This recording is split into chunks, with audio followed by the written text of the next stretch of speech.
بسم الله الرحمن الرحيم الحمد لله رب العالمين والصلاة والسلام على سيد الأنبياء والمرسلين محمد وآله وأصحابه أجمعين أما بعد امام بخاری رحمۃ اللہ تعالی علیہ نے باب منعقد کیا عقد الثياب وشدها ومن ضم إليه ثوبه إذا خاف ان تنكشف عورته. نماز پڑھتے ہوئے کپڑے کو سمیٹنا، کپڑے کو کھینچنا، باندھنا، آستینوں کو اوپر چڑھانا یا اسی طریقے سے کپڑے کو اوپر کھینچ لینا یہ منع کیا گیا تھا، بلکہ یہاں تک کہا گیا کہ سب کپڑے وغیرہ کو بھی چھوڑ دے، آستین وغیرہ کو بھی چھوڑ دے، حتیٰ کہ بال وغیرہ اگر باندھے ہو تو بال کو بھی چھوڑ دے، اور عمر وغیرہ کو باندھا ہو تو اس کو بھی چھوڑ دے، تاکہ وہ سب کے سب اللہ تبارک و تعالیٰ کے حضور میں سیدھا بھی سمجھائے.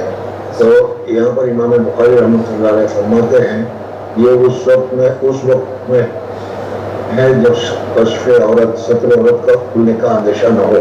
اگر کپڑا چھوٹا ہو اور اس صورت میں اور ستر عورت کے کھل جانے کا اندیشہ ہو تو ایسے وقت میں کپڑے کو پکڑنا یا کپڑے کو باندھنا یا کپڑے کو پکڑے رکھنا یہ جائز اور درست ہے. اس کو امام بخاری رحمۃ اللہ تعالیٰ علیہ نے اس باب میں ذکر کیا ہے. حضور اقدس صلی اللہ علیہ وسلم کے زمانے میں صحابہ کرام رضوان اللہ تعالیٰ علیہ مجمعین کے پاس کپڑے کی فراوانی نہیں تھی، بلکہ بہت زیادہ تنگی تھی. کسی کے پاس ایک جوڑ سے زیادہ متن نہیں ہوا کرتا تھا، اور بہت سن کے پاس تو پورا کپڑا بھی نہیں ہوتا تھا، ایک جوڑ بھی نہیں ہوتا تھا. لنگی ہے تو چادر نہیں، چادر ہے تو لنگی نہیں. اور ایسے وقت میں وہ نماز کو سطر چھپا کر پڑھا کرتے تھے، اور سطر کھل جائے اس کی وجہ سے اس کو پکڑے رہتے تھے یا تو اس کو گرہ لگا کر باندھے رکھتے تھے. تو یہ امام بخاری رحمۃ اللہ نے فرمایا کہ کپڑے کو جو چھوڑے رکھنے کا حکم دیا گیا ہے وہ اس وقت میں جب سطر کا اندیشہ نہ ہو.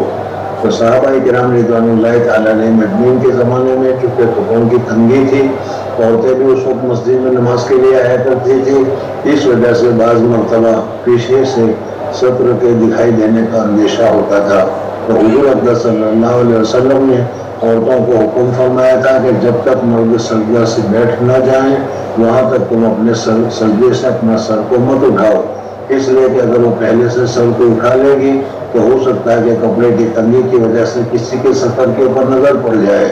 اس وجہ سے عورتیں جو تھی وہ جب مرد بیٹھ جایا کرتے تھے پھر اس کے بعد سجدے سے سر اٹھایا کرتی تھی. جی باب لا يكف شعرا. حدثنا ابو النعمان ابھی جیسے میں نے بتایا کہ نماز پڑھنے کی حالت میں بدن کے کپڑے کو اور بدن کو اور اسی طریقے سے بدن کے بال وغیرہ کو باندھ کر روکنا درست نہیں ہے، مکروہ ہے.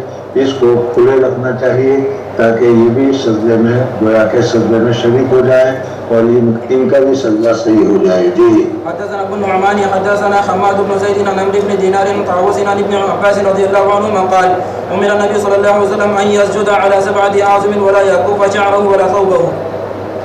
باب لا يكف. یہ اس صورت میں مصنف رحمۃ اللہ علیہ فرماتے ہیں کہ جب تنگی نہ ہو یا تنگی ہو اور اس صورت میں سطر کے کھل جانے کا اندیشہ ہو تو سطر کے کھل جانے کا اندیشہ ہو تو کپڑے کو پکڑے رکھنا، اٹھائے رکھنا جائز اور درست ہے. جی باب لا يكف ثوبه في الصلاة.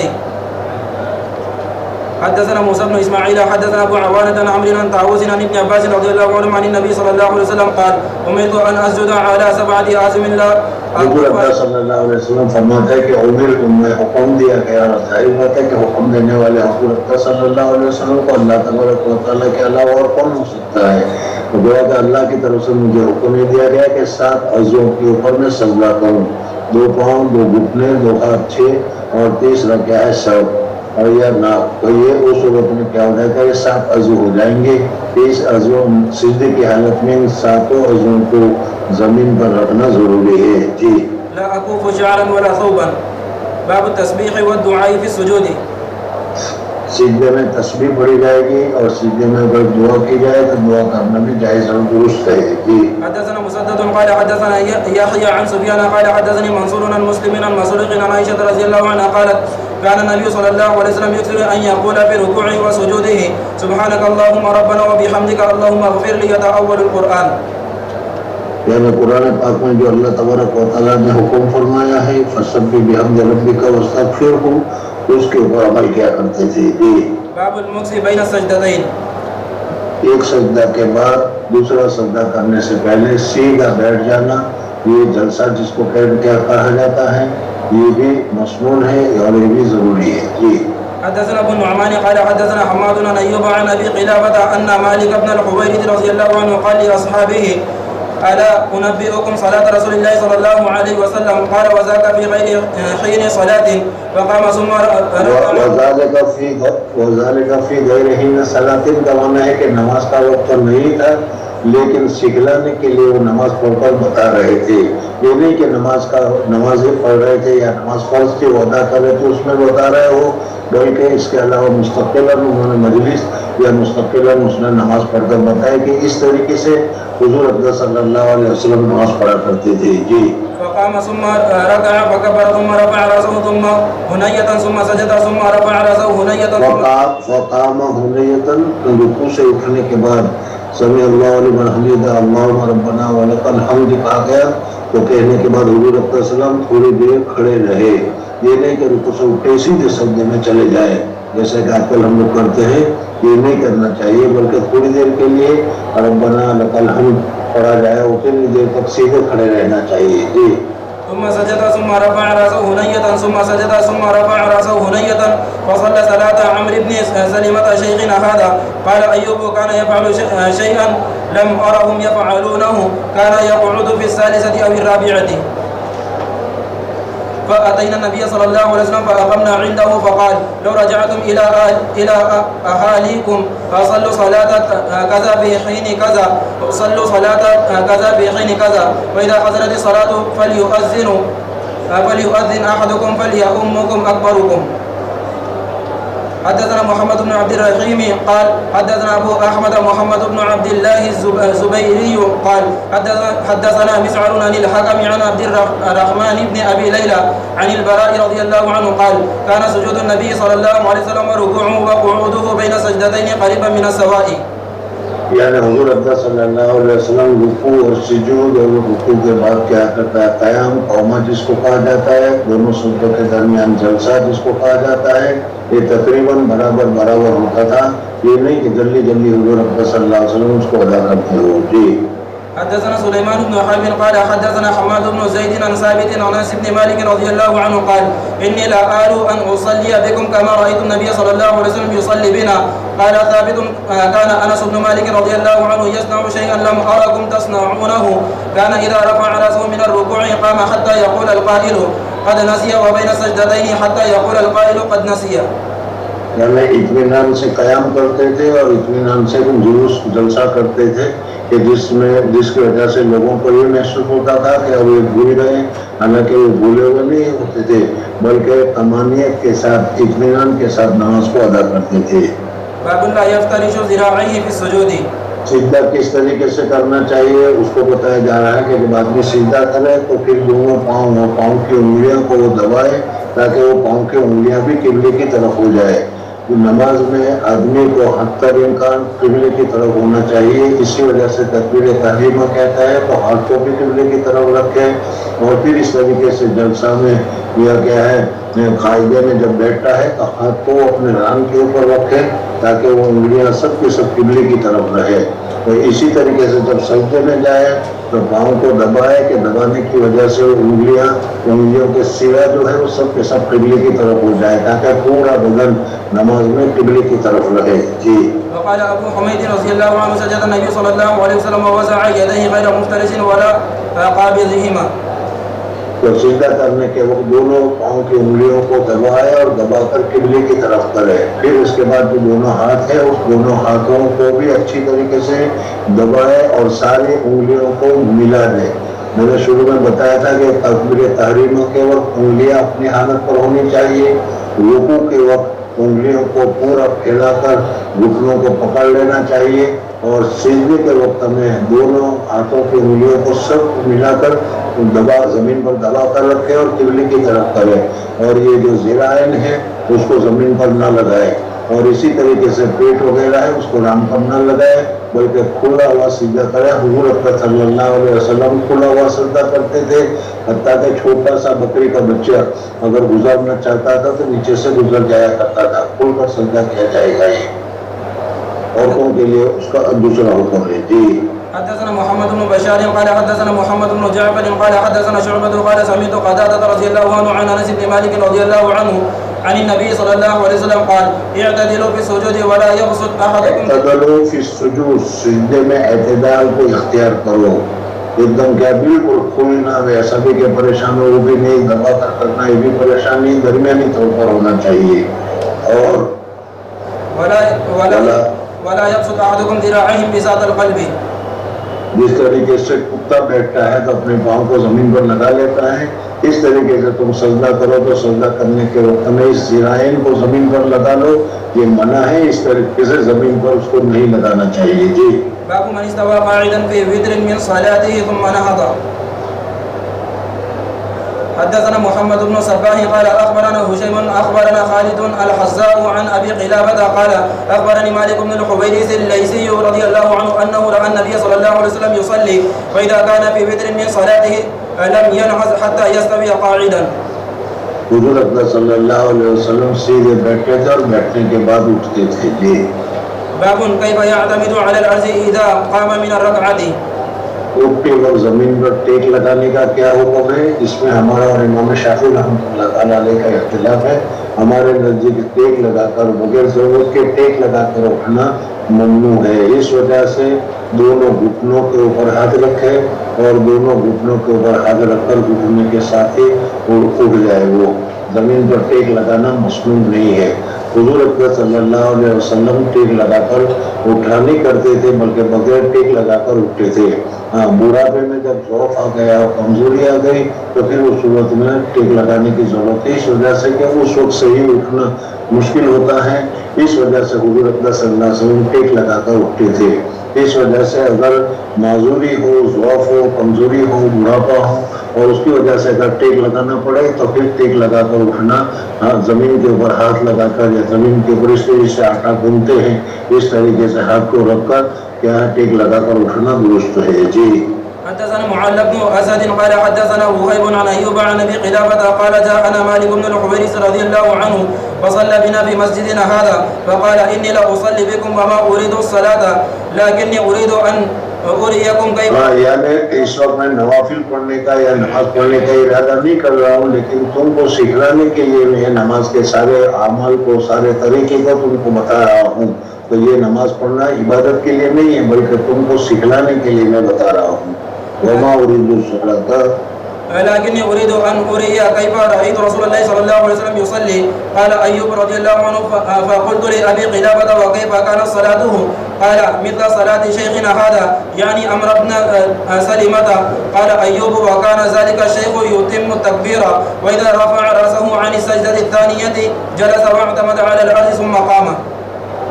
یہاں پر مصنف رحمۃ اللہ تعالیٰ نے بتایا کہ حضور اکرم صلی اللہ علیہ وسلم جب دوسرا سجدہ کرتے تھے تو دوسرا سجدہ کرنے کے بعد جلسہ فرماتے تھے اور جلسہ فرمانے کے بعد اٹھا کرتے تھے.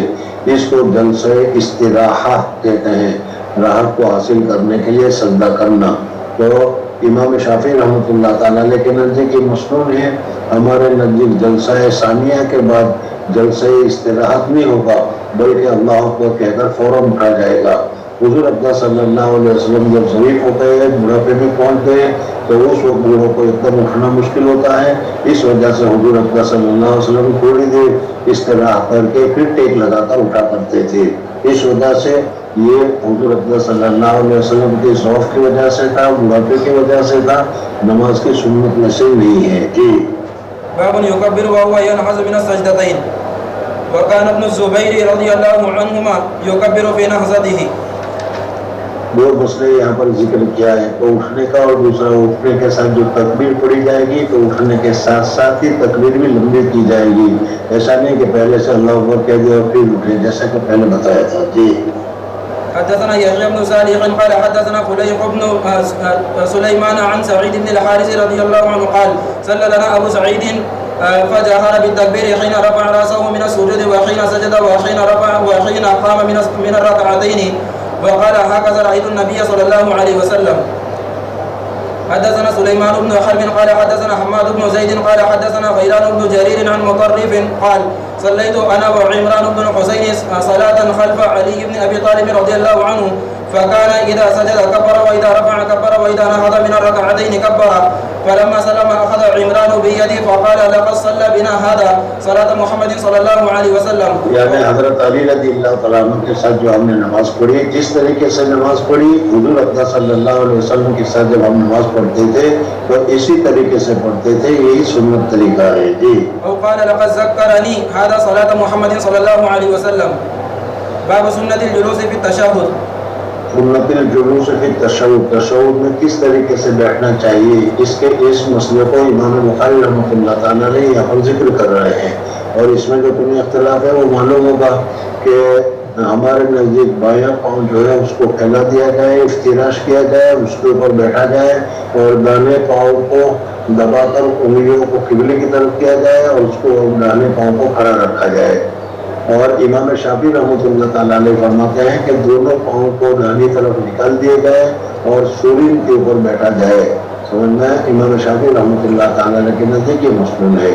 اور اسی طریقے سے قاعدہ اولا جو ہے امام احمد بن حنبل رحمۃ اللہ تعالیٰ علیہ وغیرہ فرماتے ہیں کہ قاعدہ اولا میں تو جس طریقے سے حنف کہتے ہیں اس طریقے سے بیٹھا جائے، اور قاعدہ اخیرہ ہو تو اس میں افتراش کے ساتھ بیٹھا جائے، یعنی دونوں پاؤں کو داہنی طرف نکال کر پھر کیا ہے سورین کے اوپر بیٹھا جائے. یعنی اس طریقے سے یہ بیٹھنے کو ذکر کر رہے ہیں. جی. وكانت ام الدرداء رضي الله عنها تجلس في صلاتها جلسة الرجل وكانت فقيهة. حدثنا عبد الله بن مسلمة عن مالك عن عبد الرحمن بن القاسم عن عبد الله بن عبد الله أنه أخبره أنه كان يرى عبد الله بن عمر رضي الله عنهما يتربع في الصلاة. حضرت عبداللہ بن عمر رضی اللہ عنہ جس طریقے سے تشہد میں ہم بیٹھتے ہیں اس طریقے سے وہ نہیں بیٹھ سکتے تھے، بلکہ چہل زانوں ہو کر بیٹھتے تھے. اور وجہ اس کی ظاہر تھی کہ حجاج بن یوسف نے حضرت عبداللہ بن عمر رضی اللہ عنہ کے پاؤں پر ایک خنجر گرا دیا تھا، جس کی وجہ سے ان کے پاؤں میں زخم آ گیا تھا، جس کی وجہ سے وہ اس طریقے سے نہیں بیٹھ سکتے تھے. چہل زانوں جس طریقے سے ہم بیٹھتے مطلب ہم بیٹھتے ہیں اس طریقے سے وہ بیٹھتے تھے. جی. متربعاً يتربع في الصلاة إذا جلس ففعلته وأنا يومئذ حديث السن. راوی یوں کہتے ہیں کہ حضرت عبداللہ بن عمر رضی اللہ تعالیٰ عنہ چہل زانوں بیٹھتے تھے. میرے ذہن میں یہ تھا کہ حضرت عبداللہ بن عمر رضی اللہ تعالیٰ عنہ سنت کے بڑے تابع ہیں، اس وجہ سے کیا ہے اس طریقے سے بیٹھنا سنت ہوگا، یہ سمجھ کر میں بھی چہل زانوں ہو کر بیٹھ گیا. جب میں چہل زانوں ہو کر بیٹھا حضرت عبداللہ بن عمر رضی اللہ تعالیٰ عنہ کو پتہ چلا تو حضرت عبداللہ بن عمر رضی اللہ تعالیٰ عنہ نے فرمایا کہ وأنا يومئذ حديث السن میں چھوٹا بچہ تھا. جی. فنهاني عبد الله بن عمر رضي الله عنه. حضرت عبداللہ ذرا مجھے بھی بول لیا تھا، کتاب کو ختم ہونی ہے. حضرت عبداللہ بن عمر رضی اللہ تعالیٰ عنہ نے جب مجھے دیکھا کہ میں اس طریقے سے چہل زانوں ہو کر بیٹھا ہوں تو اس وقت انہوں نے مجھے منع کیا اور یہ کہا کہ دیکھو اس طریقے سے بیٹھنا مسنون نہیں ہے. مسنون جو ہے وہ یا تو کیا ہے افتراش ہے یا متورکن ہے، تورک کے اوپر بیٹھنا ہے. میں چونکہ پاؤں میں زخم ہے میرے اور میں نہ دونوں طریقے سے جس طریقے سے امام ابو حنیفہ رحمۃ اللہ علیہ فرما رہے ہیں یا جس طریقے سے حضرت امام شافعی رحمۃ اللہ علیہ فرما رہے ہیں اس طریقے سے میں نہیں بیٹھ سکتا. میرے پاؤں میں تکلیف ہونے کی وجہ سے اس وجہ سے میں چہل زانوں ہو کر بیٹھ رہا ہوں اور تمہیں کوئی تکلیف نہیں ہے، اس وجہ سے تمہارے لیے چہل زانوں ہو کر بیٹھنا مسنون نہیں ہے. وقال نہانی عبداللہ بن عمر فنهاني عبد الله بن عمر رضي الله عنهما وقال إنما سنة الصلاة أن تنصب رجلك اليمنى وتسلية. دانے پاؤں کو اٹھاؤ اور اس کو انگلیوں کو دبا کر قبلے کی طرف کرو اور بائیں پاؤں کو بٹھاؤ اور اس کے اوپر بیٹھ جاؤ. جی. فقلت إنك تفعل ذلك فقال میں نے کہا کہ آپ تو ایسا نہیں بیٹھتے، آپ تو چہل زانوں ہو کر بیٹھتے ہیں. فقال إن رجلاي لا تحملاني. میرے دونوں پاؤں مجھے اٹھا نہیں سکتے، میں اس طریقے سے پاؤں میں زخم کی وجہ سے یا پاؤں میں تکلیف کی وجہ سے میں بیٹھ نہیں سکتا، اس وجہ سے میں چہل زانوں ہو کر بیٹھتا ہوں. جی.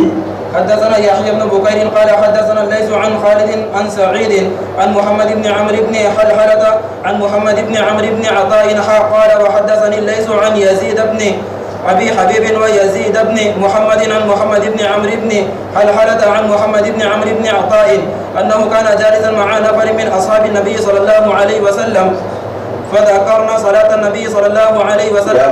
حضور اقدس صلی اللہ علیہ وسلم کے صحابہ کے ساتھ ایک جگہ پر یہ بیٹھے ہوئے تھے. ان حضرات کی بات یہ تھی کہ جب بھی آپس میں یہ ملتے تھے تو دین کی بات ہوتی تھی, حضور صلی اللہ علیہ وسلم کی سیرت کی بات ہوتی تھی, حضور اقدس صلی اللہ علیہ وسلم کی سنتوں کی بات ہوتی تھی. آج ہم لوگ جب بیٹھ جاتے ہیں تو میری تیری شروع کر دیتے ہیں, اور یہ لوگ جب بیٹھ جاتے تھے تو پھر اس طریقے سے دین کی باتیں کیا کرتے تھے. تو صحابہ کرام رضوان اللہ تعالی علیہم تشریف فرما تھے. فذکرنا صلاة النبی صلی اللہ علیہ وسلم فقال ابو حمید, یعنی ہم بیٹھے ہوئے تھے تو ہمارے درمیان میں حضور صلی اللہ علیہ وسلم کی نماز کے طریقہ, نماز کے متعلق بات چیت شروع ہوئی کہ سنت کیا ہے, کس طریقے سے نماز پڑھنی چاہیے, اس کا تذکرہ آ گیا. فقال ابو حمید الساعدی رضی اللہ عنہ انا كنت احفظكم لصلاة رسول الله صلى الله عليه وسلم رأيته اذا كبر جعل يديه حذو منكبيه وإذا ركع ورقى بزيهما واستقبل وإذا ركع أمكن يديه من ركبتيه ثم حصر. یعنی رکوع میں جاتے تھے تو یہ تو الفاظ چھوڑ دیے تم نے, اور پھر پتہ نہیں ترجمہ بھی سمجھ میں آیا کہ نہیں. رکوع میں جاتے تھے تو ہاتھ کو گھٹنوں کے اوپر مضبوطی کے ساتھ پکڑ لیا کرتے تھے. پیٹ کو صحیح کرتے تھے. جی. ثم حصر ظهره فإذا رفع رأسه استوى حتى يعود استوى سیدھے کھڑے ہو جاتے تھے. رکوع سے اٹھنے کے وقت میں ربنا ولک الحمد پڑھا جاتا ہے. جی. حتى يعود كل فقار مكانه, یہاں تک کہ ہر ہڈی اپنی جگہ کے اوپر پہنچ جایا کرتی تھی. وإذا سجد وضع يديه غير مفترش ولا زمین کے اوپر ہاتھ کو پھیلا نہیں دیتے تھے. واستقبل بأطراف أصابع رجليه القبلة, پاؤں کو اتنا دباتے تھے کہ جس کی وجہ سے پاؤں کی انگلیاں جو تھی وہ ساری کی ساری قبلے کی طرف ہو جایا کرتی تھی. اس وجہ سے ہم لوگ بھی سجدہ جب کریں تو سر کو بھی دبانا چاہیے اور پاؤں کو, انگلیوں کو بھی دبانا چاہیے کہ وہ قبلے کی طرف ہو جائے. جی. فإذا جلس في الركعتين جلس على رجله اليسرى ونصب اليمنى, وإذا جلس في الركعة الآخرة قدم رجله اليسرى ونصب الأخرى وقعد على مقعدته. افتراش کی طرف. دی. وسمع الليث يزيد بن أبي حبيب ويزيد من محمد بن حلحلة وابن حلحلة من ابن عطاء وقال أبو صالح عن الليث كل فقار مكانه. وقال ابن المبارك عن يحيى بن أيوب قال حدثني يزيد بن أبي حبيب أن محمد بن عمرو بن حلحلة حدثه كل فقار.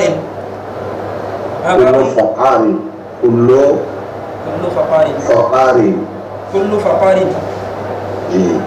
باب من لم ير التشهد الأول واجبا. امام شافعی رحمۃ اللہ تعالیٰ علیہ کا اس مسئلے میں اختلاف ہے کہ جب جلسہ میں ہم بیٹھتے ہیں تو تحیات پڑھا جائے گا. ہمارے نزدیک تحیات کا پڑھنا واجب ہے. امام شافعی رحمۃ اللہ تعالیٰ علیہ کے نزدیک تحیات کا پڑھنا سنت ہے. جی. لأن النبي صلى الله عليه وسلم قام من الركعتين ولم يرجع.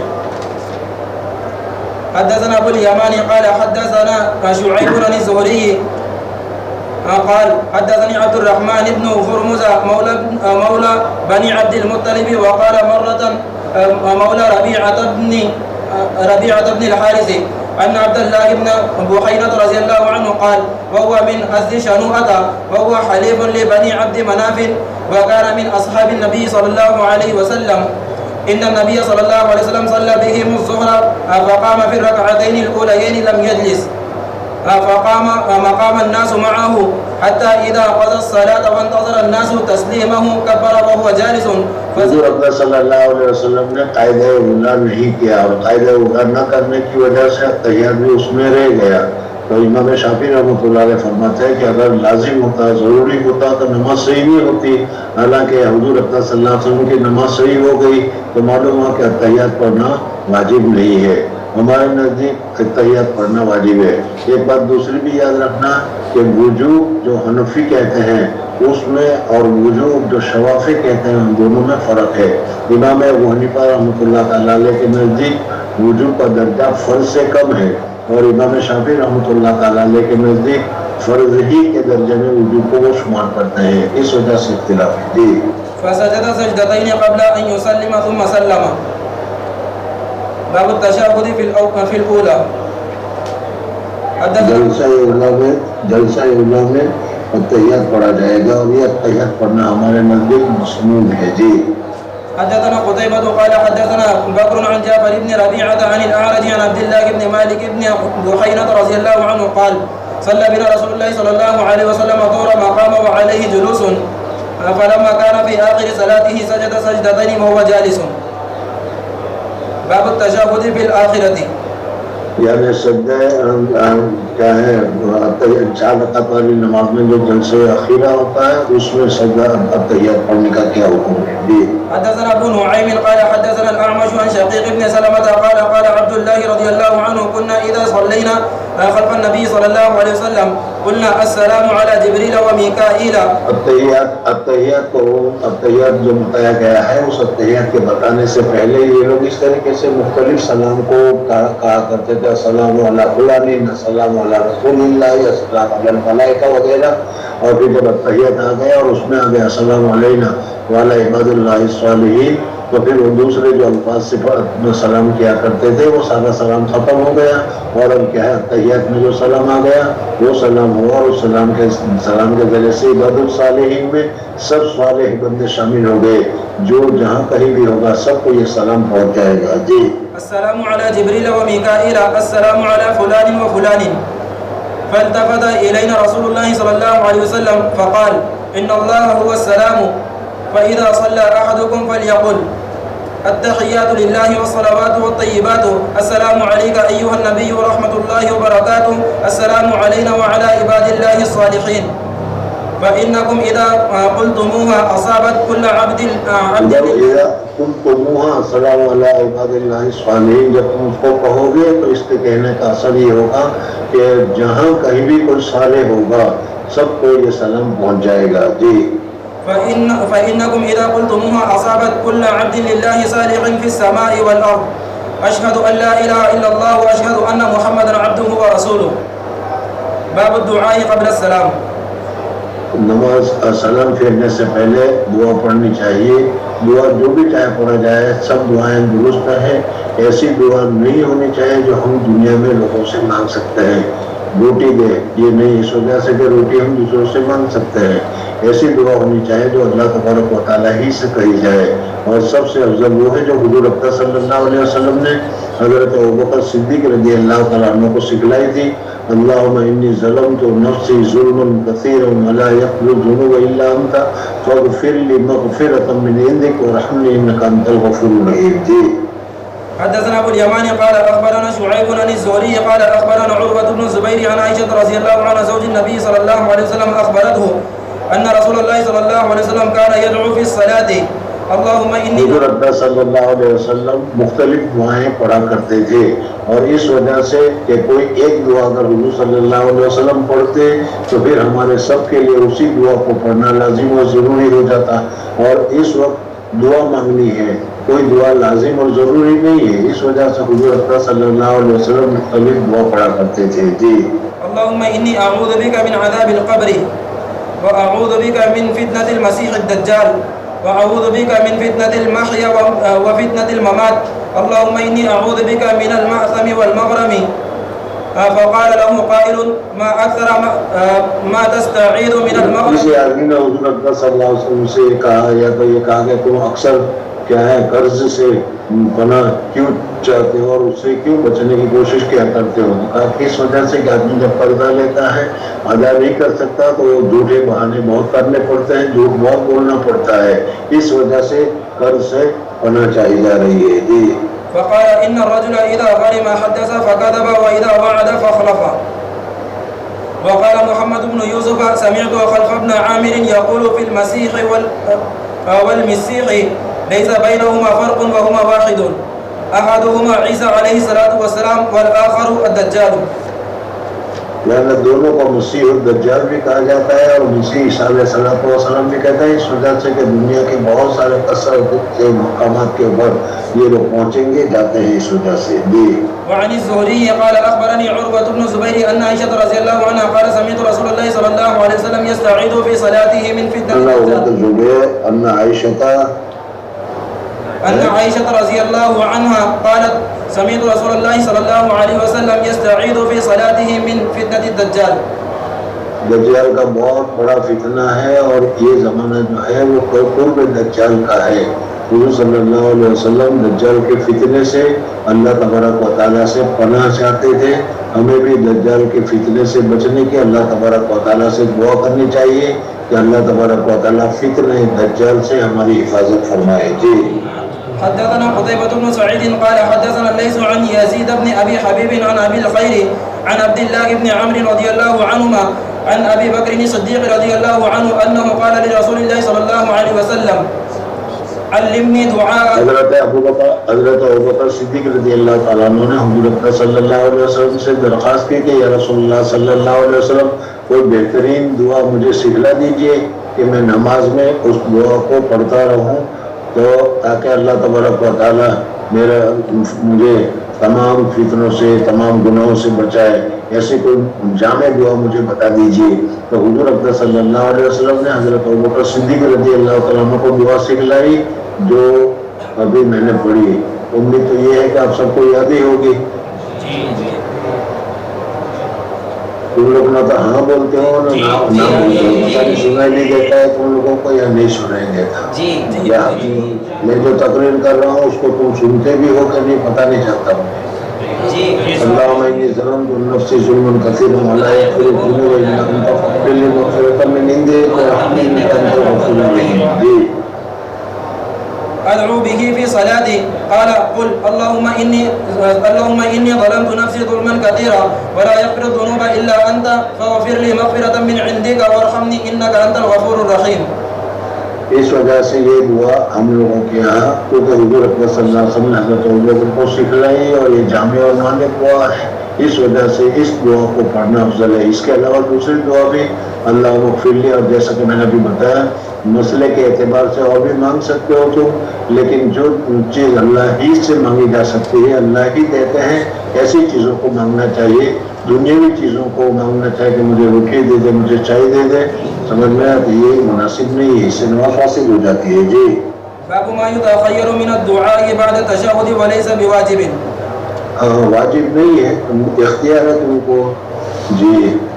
حدثنا مسدد قال حدثنا يحيى عن الأعمش قال حدثني شقيق عن عبد الله قال كنا إذا كنا مع النبي صلى الله عليه وسلم في الصلاة قلنا السلام علیکم.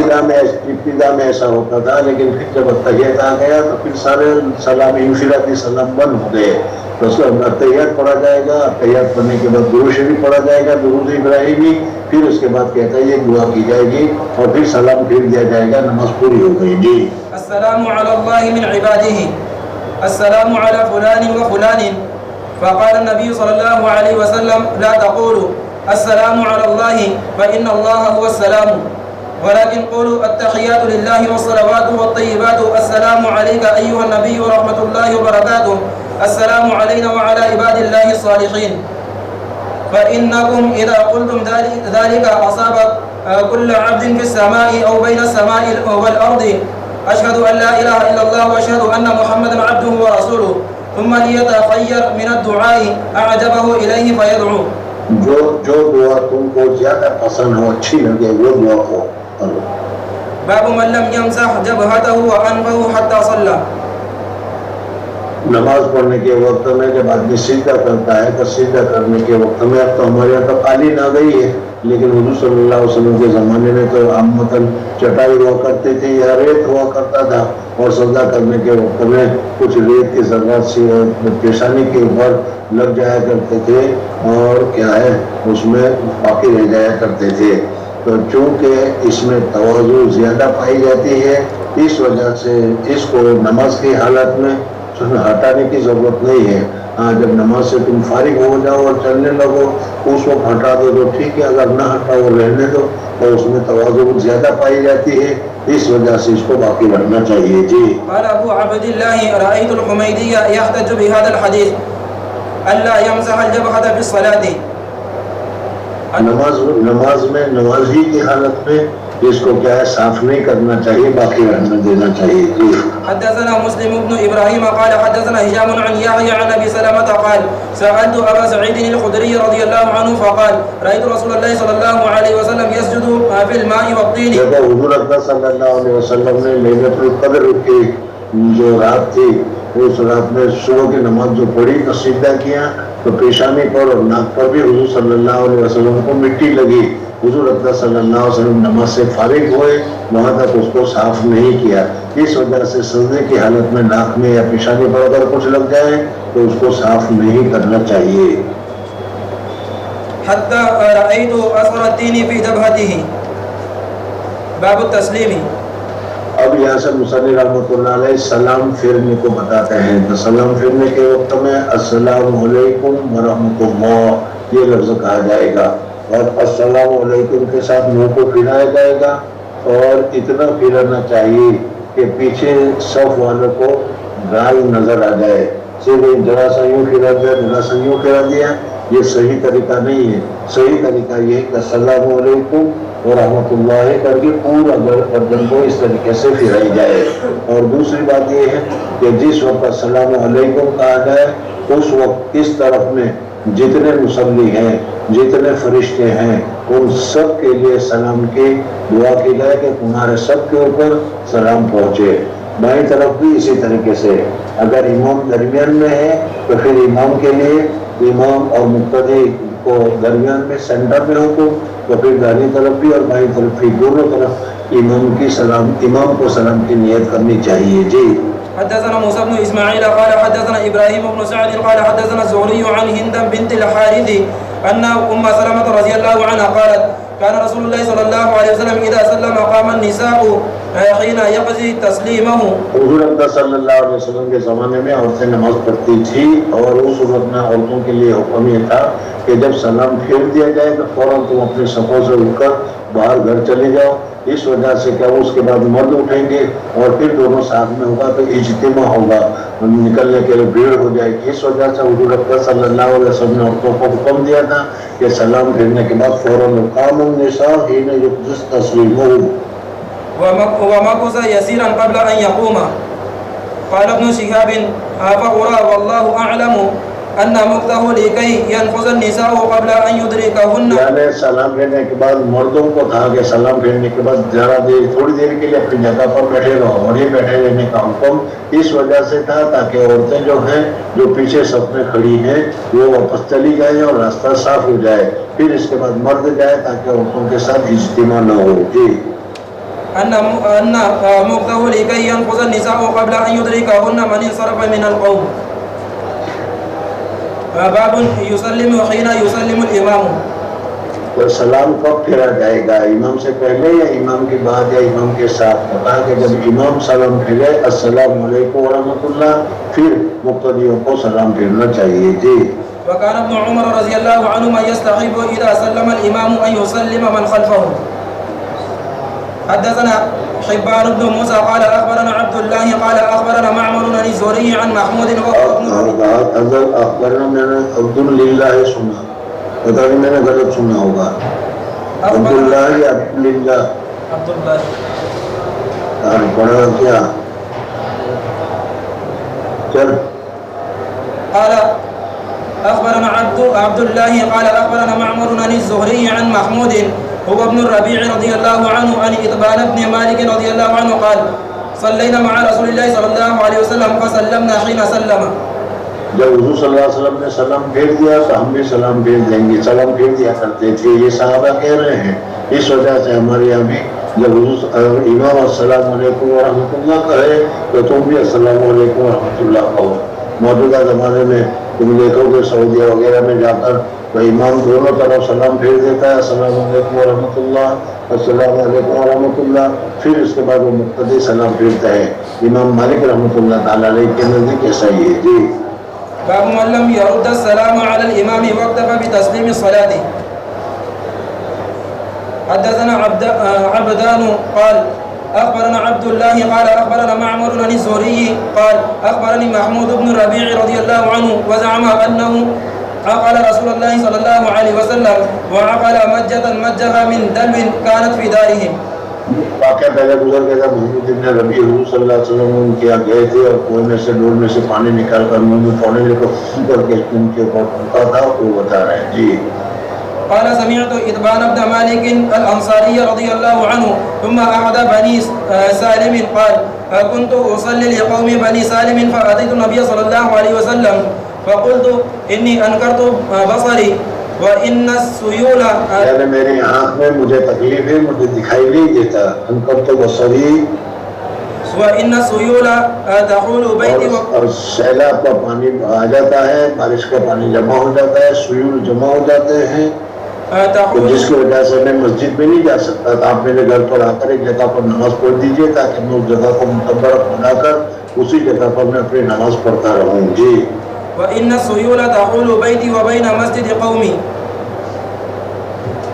ولو وجدت ودت کو میں پسند کرتا ہوں، ولو وجدت أنك جئت فصليت في بيتي مكانا أتخذه مسجدا فقال أفعل إن شاء الله. حضور اقدس صلی اللہ علیہ وسلم نے وعدہ کر لیا کہ ٹھیک ہے میں آؤں گا، اور پھر دوسرے دن حضور اقدس صلی اللہ علیہ وسلم چارج سے پہلے تشریف لے گئے اور وہاں جا کر پہلے نماز پڑھی۔ جی فغدا علي رسول الله صلى الله عليه وسلم وأبو بكر معه بعد ما اشتد النهار فاستأذن النبي صلى الله عليه وسلم فأذنت له فلم يجلس حتى قال أين تحب أن کیونکہ نماز پڑھنے ہی کے لیے گئے تھے، اس وجہ سے حضور اقدس صلی اللہ علیہ وسلم نے جس مقصد کے لیے گئے تھے وہ مقصد پہلے پورا کیا۔ بھائی بتاؤ کون سی جگہ پر نماز پڑھنی ہے؟ اس نے جگہ بتائی، حضور صلی اللہ علیہ وسلم نے اس جگہ پر نماز پڑھی، حضرت ابوبکر صدیق رضی اللہ تعالیٰ عنہ نے اقتدا کی۔ جی أين تحب أن أصلي من بيتك فأشار إليه من المكان الذي أحب أن يصلي فيه فقام وصففنا خلفه ثم سلم وسلمنا حين سلم. بس یہاں پر حضور صلی اللہ علیہ وسلم نے سلام پھیرا، اس کے بعد انہوں نے سلام پھیرا، امام کے بعد سلام پھیرنے چاہیے تھی۔ باب الذکر بعد الصلاة. نماز پڑھنے کے بعد دعا کرنی چاہیے، نماز پڑھنے کے بعد ذکر کرنا چاہیے، کیا کرنا چاہیے اس کو اس باب میں بتایا گیا ہے۔ جی حدثنا إسحاق بن نصر قال أخبرنا عبد الرزاق قال أخبرنا ابن جريج قال أخبرني عمرو أن أبا معبد مولى ابن عباس رضي الله عنهما أخبره أن ابن عباس رضي الله عنهما أخبره أن رفع الصوت بالذكر حين ينصرف الناس من المكتوبة. جب حضور صلی اللہ علیہ وسلم نماز سے فارغ ہو جاتے تھے تو اس وقت وہ نماز سے فارغ ہونے کے بعد وہ ذکر زور سے کرتے تھے۔ حضرت عبداللہ بن عباس رضی اللہ تعالیٰ عنہ فرماتا ہے کہ اس آواز کے آنے سے اللہ اکبر سبحان اللہ، تو اس آواز کے سننے سے میں سمجھ جاتا تھا کہ نماز پوری ہو گئی۔ جی كان عهد النبي صلى الله عليه وسلم. وقال ابن عباس رضي الله عنهما كنت أعلم إذا انصرفوا بذلك إذا سمعته. حدثنا علي قال حدثنا سفيان قال حدثنا عمرو قال أخبرني أبو معبد عن ابن عباس رضي الله عنهما قال كنت أعرف انقضاء صلاة النبي صلى الله عليه وسلم بالتكبير. قال علي حدثنا سفيان عن عمرو قال كان أبو معبد أصدق موالي ابن عباس. قال علي واسمه نافذ. حدثنا محمد بن أبي بكر قال حدثنا معتمر عن عبيد الله عن سمي عن أبي صالح عن أبي هريرة رضي الله عنه قال جاء الفقراء إلى النبي صلى الله عليه وسلم فقالوا حضور اقدس صلی اللہ علیہ وسلم کے پاس صحابہ کرام رضوان اللہ تعالیٰ علیہ مجمعین کے گروہ صحابہ کی ایک جماعت تشریف لائی۔ ابھی ٹھہر جاؤ، اتنا یہاں یاد رکھو۔ دیکھو یہاں امام بخاری رحمۃ اللہ علیہ یہ بتانا چاہتے ہیں کہ نماز کا سلام پھیر دیا، سلام پھیرنے کے بعد کیا کرنا چاہیے۔ نماز کے بعد چونکہ فرض نماز پڑھی ہے اور نماز کے بعد اللہ تبارک و تعالیٰ دعا کرتے ہیں، دعا قبول کرتے ہیں. اس وجہ سے مختصر سی دعا کر لینی چاہیے، اور مختصر سی دعا کرنے کے بعد سنت پر ہے تو سنت کے طرف متوجہ ہو جانا چاہیے اور سنتوں کو ادا کرنا چاہیے. اور اگر سنت اس نماز کے بعد نہیں ہے، مثلا فجر کی نماز ہے، عصر کی نماز ہے، تو پھر اس صورت میں سبحان اللہ الحمدللہ اللہ تعالیٰ کی تسبیح پڑھنا چاہیے. بس کیا ہے، سنت طریقہ یہ ہے. ہمارے زمانے میں جو ایک طریقہ شروع ہو گیا ہے کہ امام کہتا ہے اور مقتدی کی مہربانی ہے کہ چاہے آمین کہے یا نہ کہے تو اپنے چہرے پر ہاتھ پھیرا لیتے ہیں. یہ طریقہ صحیح نہیں ہے، بلکہ ہم لوگوں کو بھی کیا ہے تسبیحات وغیرہ پڑھنی چاہیے اور دعا وغیرہ کرنی چاہیے. انفرادی بھی کرنی چاہیے. موجودہ زمانے میں جہالت زیادہ ہے، اس وجہ سے امام کرتا ہے اور اس کے اوپر ہم آمین کہتے ہیں. یہ بھی کیا ہے کہ درست ہے جہالت کی وجہ سے. باقی ہر ایک آدمی کو اپنے اپنے طور پر سلام پھیرنے کے بعد اپنے طور پر دعا کرنی چاہیے، اپنے طور پر تسبیحات وغیرہ پڑھنی چاہیے. اب یہاں پر یہ بتا رہے ہیں کہ صحابہ کرام رضوان اللہ تعالی اجمعین میں غربا صحابہ جو تھے وہ ایک مرتبہ حضور اکرم صلی اللہ علیہ وسلم کے پاس تشریف لائے. ہمارے درمیان اور صحابہ کرام رضوان اللہ تعالی اجمعین کی سوچ کے درمیان جو بڑی فرق ہے وہ یہ ہے کہ ہماری سوچ بہت یہی ہوتی ہے کہ پیسے مل جائے، کھانا مل جائے، دنیاوی آسائش، دنیاوی راحتیں مل جائے. لیکن صحابہ کرام رضوان اللہ تعالی اجمعین کے درمیان اصل چیز جو تھی وہ آخرت اور آخرت کے درجات تھی، اور ہر وقت ہر چیز میں اور ہر معاملے میں وہ آخرت کو ترجیح دیا کرتے تھے. تو صحابہ کرام رضوان اللہ تعالی اجمعین کے جو قربا صحابہ تھے وہ غریب صحابہ حضور صلی اللہ علیہ وسلم کی خدمت میں تشریف لائے اور لا کر انہوں نے کہا کہ یا رسول اللہ صلی اللہ علیہ وسلم ہم لوگ بھی نماز پڑھتے ہیں اور مالدار صحابہ جو ہیں وہ بھی نماز پڑھتے ہیں، اور مالدار صحابہ جو ہے اللہ کے راستے میں صدقہ کر دے. اس صدقہ کرنے کی وجہ سے جنت میں ان کے درجے تو بڑھ جائیں گے، اور ہمارے پاس پیسے نہیں ہیں، اس وجہ سے ہم صدقہ وغیرہ کچھ نہیں کر سکتے، تو ہمارے درجے تو چھوٹے رہ جائیں گے، ہم تو نیچے رہ جائیں گے، اور ہم بھی پسند کرتے ہیں کہ ہمارے بھی درجات بلند ہو. تو آپ ہمیں کچھ ایسا بتا دیجئے کہ وہ کریں. تو ہمارے پاس تو پیسے تو ہے نہیں کہ ہم صدقہ کرتے ہیں، بغیر پیسہ صدقہ کرے. ان کو جس طریقے سے اونچے درجات مل رہے ہیں اس طریقے سے ہمیں بھی اونچے درجات ملے. تو حضور اکرم صلی اللہ علیہ وسلم کو کہا کہ اچھا ایسا کرو کہ نماز پڑھنے کے بعد سبحان اللہ پہ 30 مرتبہ، الحمدللہ پہ 30 مرتبہ اور اللہ اکبر 34 مرتبہ پڑھو.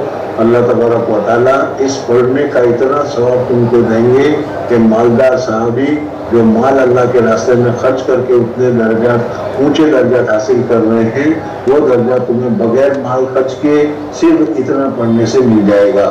صحابہ کرام رضوان اللہ تعالی علیہ اجمعین نے پڑھنا شروع کر دیا. اس زمانے کے مالدار صحابی بھی کیا ہے صحابی تھے. ان کو تو پتہ چلا کہ غربا کو حضور صلی اللہ علیہ وسلم نے یہ بتایا جس کی وجہ سے درجات بلند ہوتے ہیں، تو مالداروں نے بھی پڑھنا شروع کر دیا. ظاہر بات ہے کہ جب مالدار بھی صدقہ بھی کریں گے اور یہ بھی پڑھیں گے تو پھر ان کے درجات بلند ہو جائیں گے. تو یہ غربا پھر حضور صلی اللہ علیہ وسلم کے پاس گئے اور کہا کہ یا رسول اللہ صلی اللہ علیہ وسلم آپ نے جو ہمیں بتایا تھا وہ تو مالداروں نے بھی شروع کر دیا. تو حضور اکرم صلی اللہ علیہ وسلم نے فرمایا کہ اب اس کا کوئی علاج نہیں، ذالک فضل اللہ یؤتیہ من یشاء. تو صحابہ کا تو یہ حال تھا، اور ہم کو اتنا سارا معلوم ہونے کے باوجود ہم لوگ نماز کے بعد یہ سبحان اللہ الحمدللہ اللہ اکبر اتنی تسبیحات میں پائی جاتی ہے، وہ تسبیحات پڑھنے کو ہم بہت ہی زیادہ سستی اختیار کرتے ہیں. شیطان ایسا بہکا دیتا ہے کہ ہم اس پڑھنے کو بھول جاتے ہیں. اس وجہ سے اس تسبیحات کو بھولنا نہیں چاہیے اور اچھی طریقے سے اس کو پڑھنے کا اہتمام کرنا چاہیے. جی فقالوا ذهب أهل الدثور من الأموال بالدرجات العلى والنعيم المقيم يصلون كما نصلي. جیسا ہم نماز پڑھتے ہیں ویسا وہ بھی نماز پڑھتے ہیں، جیسا ہم تہجد پڑھتے ہیں وہ بھی نماز پڑھتے ہیں، ہم عمل کرتے ہیں وہ بھی کرتے ہیں، ہم سب برابر ہے. لیکن ایک عمل ان کے پاس ایسا ہے کہ وہ زیادہ ہے اور اللہ کے راستے میں مال خرچ کرنا ہے، اور ہمارے پاس تو مال ہے نہیں کہ ہم اللہ کے راستے میں خرچ کریں. جی ويصومون كما نصوم ولهم فضل من أموال يحجون بها ويعتمرون ويجاهدون ويتصدقون. وہ حج بھی کرتے ہیں، عمرہ بھی کرتے ہیں، محنت بھی کرتے ہیں اور صدقہ بھی کرتے ہیں. جی. فقال الا تو احدثكم اس کے جواب میں حضور اکرم صلی اللہ علیہ وسلم نے صحابہ کو فرمایا الا احدثكم بما ان اخذتم به ادرکتم من سبقکم ولم یدرککم. ہاں، یعنی میں تم کو کچھ پڑھنے کو بتا رہا ہوں، اگر تم اس کو لے لو گے، اختیار کر لو گے، پڑھنے کی طرف متوجہ ہو جاؤ گے تو اس پڑھنے کی وجہ سے اونچے اونچے درجات جو ان کو مال خرچ کر کے حاصل ہوتے ہیں تم کو اس ذکر کے ذریعے سے حاصل ہو جائیں گے. جی. ذکر کی بہت بڑی فضیلت ہے. دیکھو، ذکر سے مال خرچ کرنے کے والوں کو جو درجات ملتے ہیں اتنے درجات ذکر کرنے کی وجہ سے ملتے ہیں. اس وجہ سے ذکر کی طرف توجہ کرنی چاہیے. جی. وَإِن لَّمْ يُدْرِكْكُمْ أَحَدٌ بَعْدَكُمْ فَكُنتُمْ خَيْرَ مَنْ أَنْتُمْ بَيْنَ ظَهْرَانِيهِمْ إِلَّا مَنْ عَمِلَ مِثْلَهُ تسبحون وتحمدون وتكبرون خلف كل صلاة 33 فاختلفنا بيننا فقال بعضنا نسبح 33 ونحمد 33 ونكبر 34 فرجعت إليه. یعنی ہمارے درمیان بھی آخر میں اختلاف ہو گیا کہ سبحان اللہ 33 مرتبہ، الحمدللہ 33 مرتبہ، اللہ اکبر 33 مرتبہ ہے، یا سبحان اللہ 33 مرتبہ، الحمدللہ 33 مرتبہ اور اللہ اکبر 34 مرتبہ ہے. جی. فرجعت إليه فقال تقول سبحان الله والحمد لله والله أكبر حتى يكون منهن كلهن 33. حدثنا محمد بن يوسف قال حدثنا سفيان عن عبد الملك بن عمير عن وراد كاتب المغيرة بن شعبة رضي الله عنه قال املا علی مغیرۃ بن شعبہ. املا کے معنی املا کرانا، آدمی بولے اور سامنے والا لکھے، اس کو املا سے تعبیر کیا جاتا ہے. حضرت معاویہ رضی اللہ تعالیٰ عنہ نے اپنے کاتب کو کہا کہ یہ لکھو، چنانچہ انہوں نے لکھا. کیا لکھا؟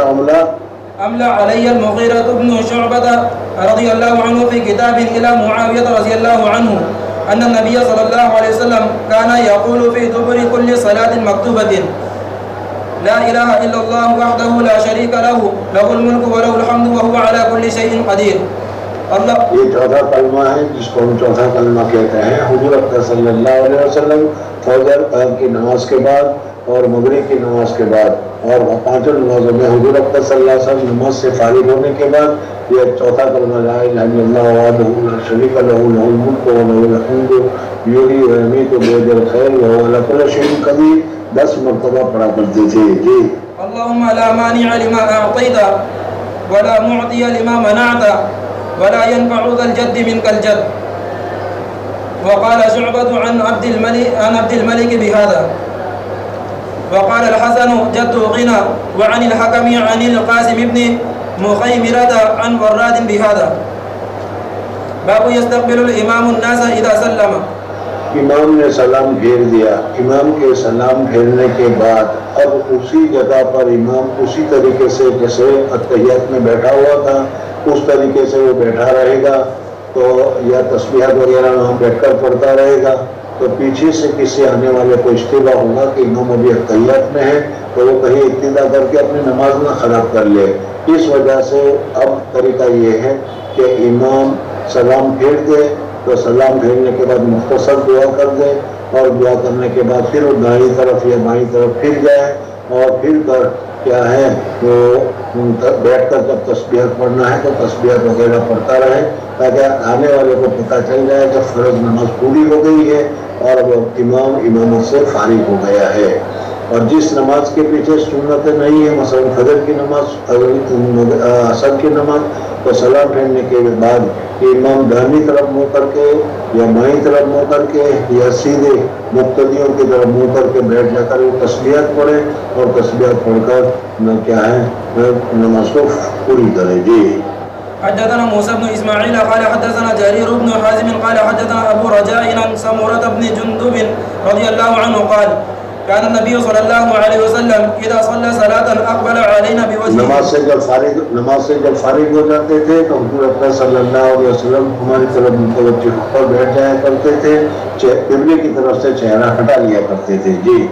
حدثنا عبد الله بن مسلمة عن مالك عن صالح بن كيسان عن عبيد الله بن عبد الله بن عتبة بن مسعود عن زيد بن خالد الجهني رضي الله عنه أنه قال صلى لنا رسول الله صلى الله عليه وسلم صلاة الصبح بالحدیبیہ على حضور اقدس صلی اللہ علیہ وسلم جب عمرہ کے لیے تشریف لے گئے تو حدیبیہ کا یہ واقعہ بیان کر رہے ہیں کہ حدیبیہ میں حضور اقدس صلی اللہ علیہ وسلم نے فجر کی نماز پڑھی على اثر سماء كانت من الليل. رات کو بادل ہو گئے تھے، کچھ بادل ہو گئی تھی، بارش ہو گئی تھی جی. فلما انصرف اقبل على الناس فقال هل تدرون ماذا قال ربكم عز وجل. حضور اقدس صلی اللہ علیہ وسلم کا معمول تھا کہ نماز پڑھنے کے بعد سلام پھیرنے کے بعد مقتدیوں کی طرف منہ کر کے بیٹھ جایا کرتے تھے اور پوچھتے تھے بھائی کسی نے خواب دیکھا، کسی نے کوئی بات ہوئی یا اگر کوئی خاص بات ہوتی تو حضور صلی اللہ علیہ وسلم فرمایا کرتے تھے. آج فجر کی نماز پڑھی حدیبیہ میں اور حدیبیہ میں فجر کی نماز پڑھنے کے بعد حضور اقدس صلی اللہ علیہ وسلم مقتدی کی طرف متوجہ ہو گئے. ترجمۃ الباب تو ثابت ہو گیا کہ حضور صلی اللہ علیہ وسلم نے سلام پھیرنے کے بعد مقتدی کی طرف منہ کر لیا.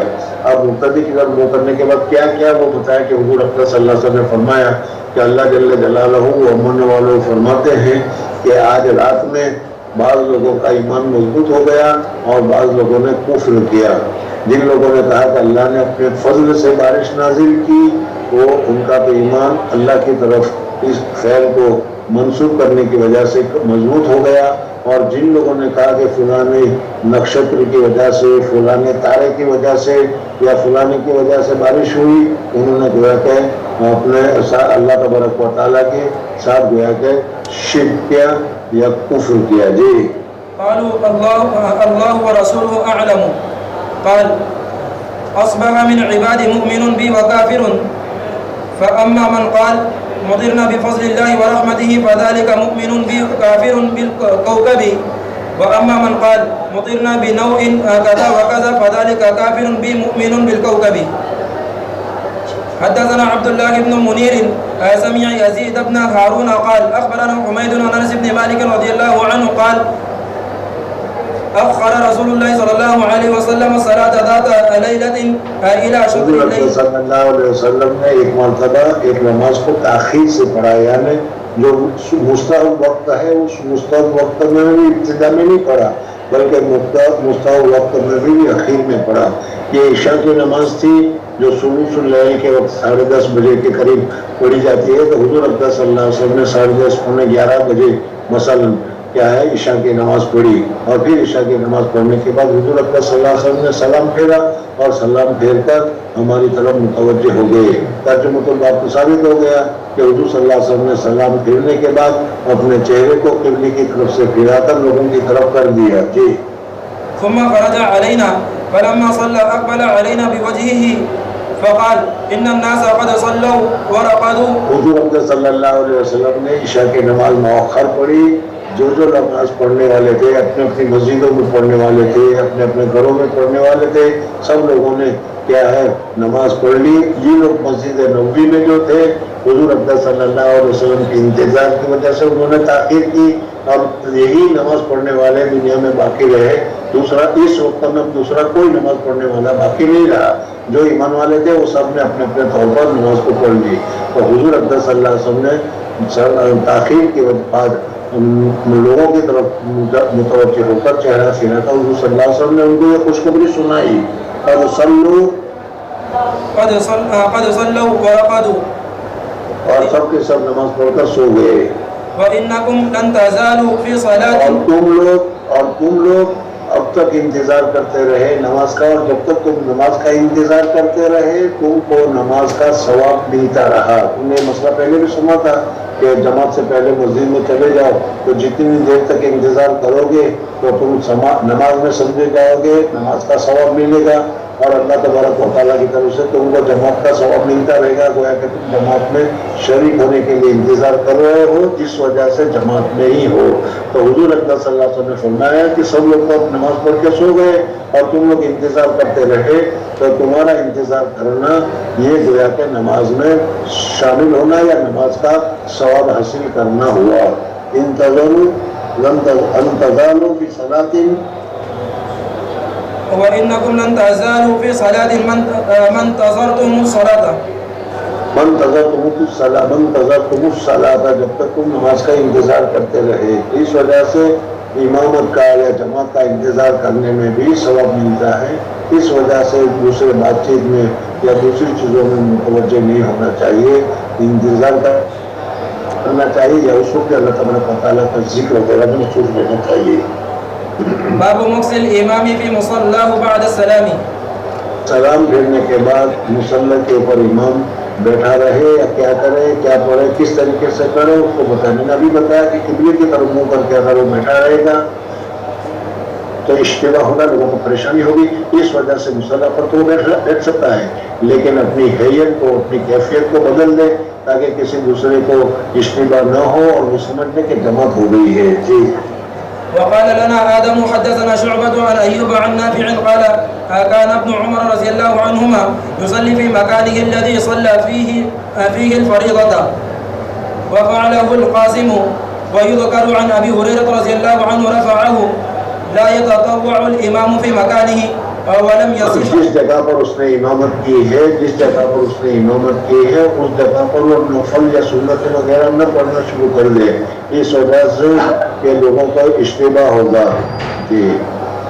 حدثنا ابو الوليد هشام بن عبد الملك قال حدثنا ابراهيم بن سعد قال حدثنا الزهري عن هند بنت الحارث عن ام سلمة رضي الله عنها ان النبي صلى الله عليه وسلم كان اذا سلم يمكث في مكانه يسيرا.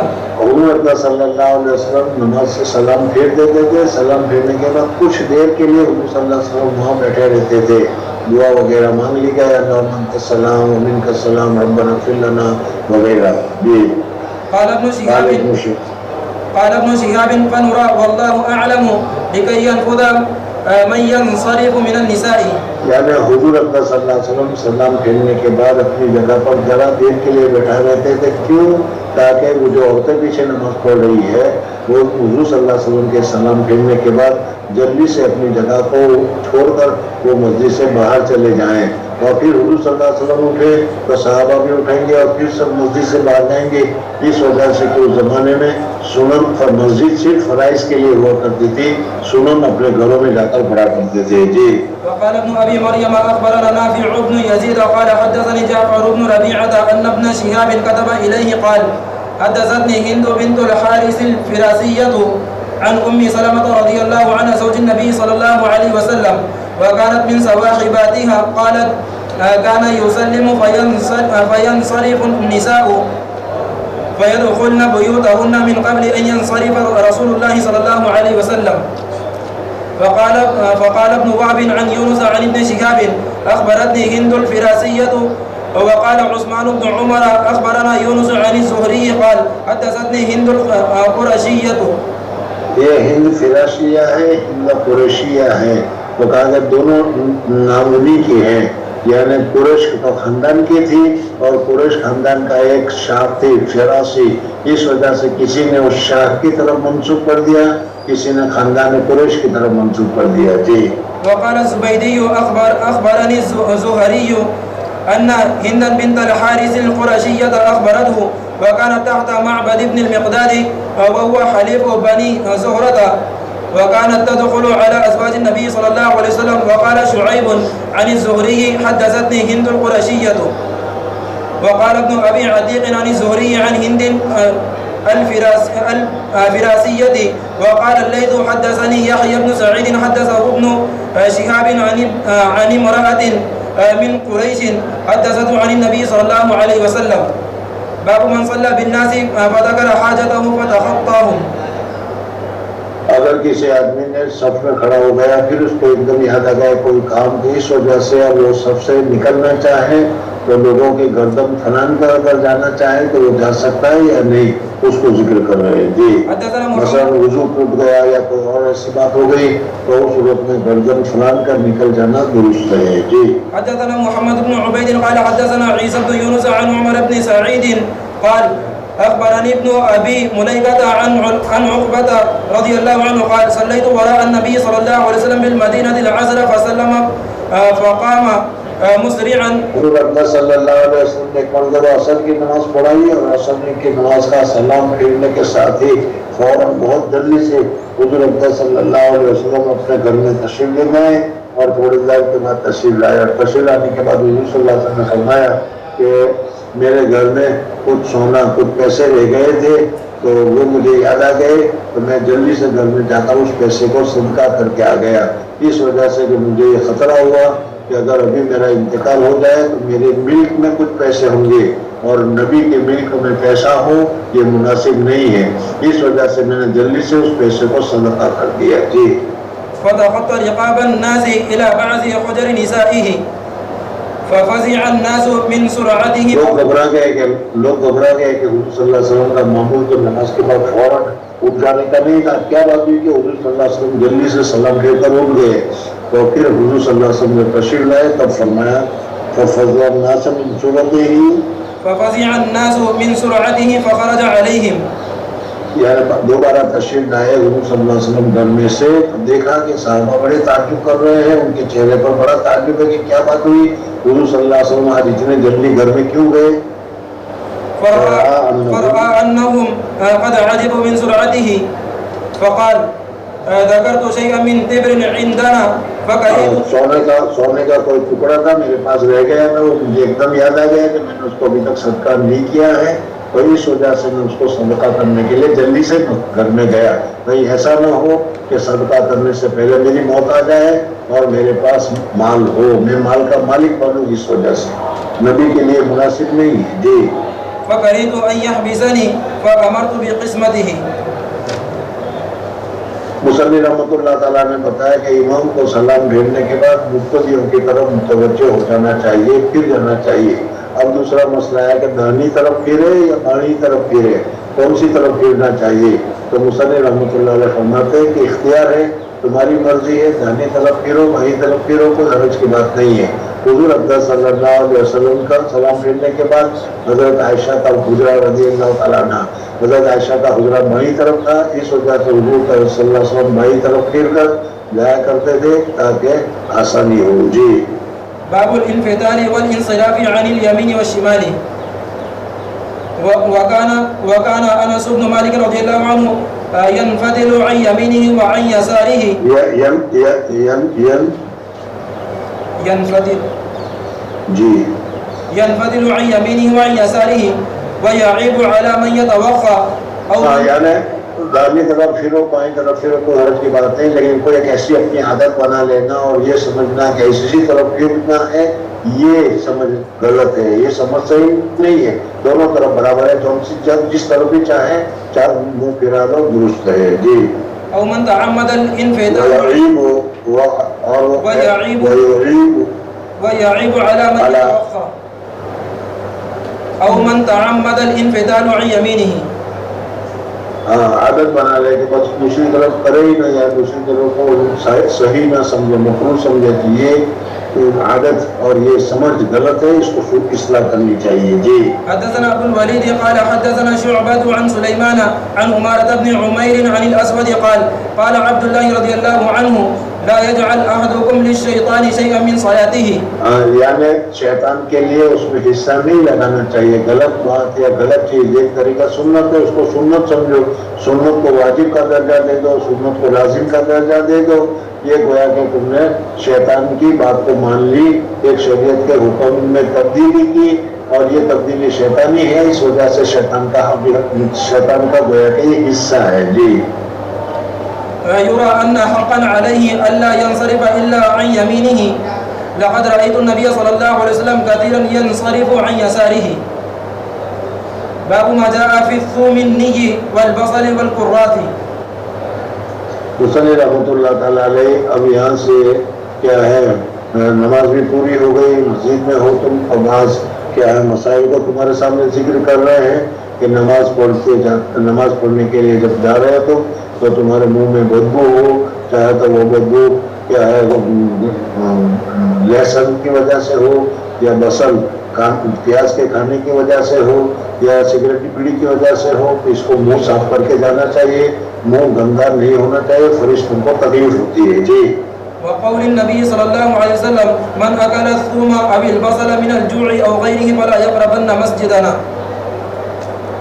حدثنا عبد الله بن محمد قال حدثنا أبو عاصم قال أخبرنا ابن جريج قال أخبرني عطاء قال سمعت جابر بن عبد الله رضي الله عنهما قال قال النبي صلى الله عليه وسلم من أكل من هذه الشجرة يريد الثوم فلا يغشانا في مسجدنا. قلت ما يعني به؟ قال ما أراه يعني إلا نيه. وقال کچا کھانے سے اگر اس کو تم نے تیل میں بھون لیا ہے پکا لیا ہے تو پھر وہ بدبو ختم ہو جاتی ہے. ایسا پیاز کھا کر جانا جائز ہے.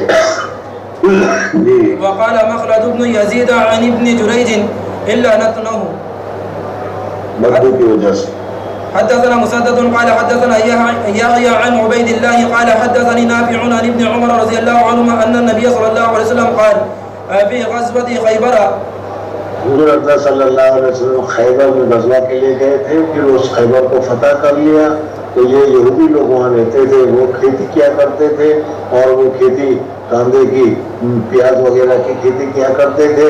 تو یہ صحابہ کرام رضوان اللہ تعالی علیہ مجمعین نے کیا ہے اسی اگے ہوئے کاندے کو پیازوں کو اٹھا کر کھانا شروع کر دیا.